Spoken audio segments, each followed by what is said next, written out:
Hi friends, ನಾನಿವತ್ತು ತೊಂಡೆಕಾಯಿ ಪಲ್ಯ ಮಾಡ್ತಿದ್ದೀನಿ. ಅದಕ್ಕೆ ಬೇಕಾಗಿರೋ ಸಾಮಗ್ರಿಗಳನ್ನು ನೋಡ್ಕೊಳ್ಳಿ. ಮೊದಲಿಗೆ ಬಾಣಲೆಯನ್ನು ತೆಗೆದುಕೊಳ್ಳಿ. ಅದಕ್ಕೆ ತೆಂಗಿನ ಎಣ್ಣೆ ಹಾಕಿ ಅದು ಬಿಸಿಯಾದ ಮೇಲೆ ಅದಕ್ಕೆ ಸಾಸಿವೆ ಹಾಕಿ, ಸಾಸಿವೆ ಸಿಡಿದ ಮೇಲೆ ಕಟ್ ಮಾಡಿಟ್ಟ ಈರುಳ್ಳಿಯನ್ನು ಹಾಕಿ ಫ್ರೈ ಮಾಡಿ. ಈರುಳ್ಳಿ ಫ್ರೈ ಆದ ಮೇಲೆ ಅದಕ್ಕೆ ಜಜ್ಜಿದ ಬೆಳ್ಳುಳ್ಳಿಯನ್ನು ಹಾಕಿ ಅದನ್ನು ಫ್ರೈ ಮಾಡಿ.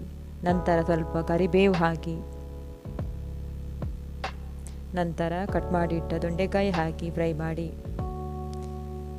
ಅದು ಸ್ವಲ್ಪ ಫ್ರೈ ಆದ ಮೇಲೆ ಅದಕ್ಕೆ ಬೇಯಲು ಬೇಕಾದಷ್ಟು ನೀರು ಹಾಕಿ ಸ್ವಲ್ಪ ಉಪ್ಪು ಹಾಕಿ ಬೇಯಲು ಇಡಿ.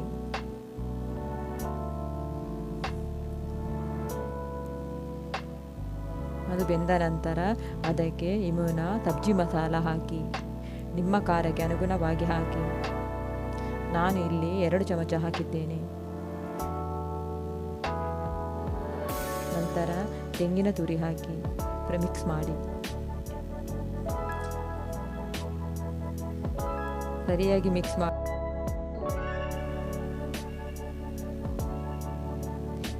ಈಗ ತೊಂಡೆಕಾಯಿ ಪಲ್ಯ ರೆಡಿ.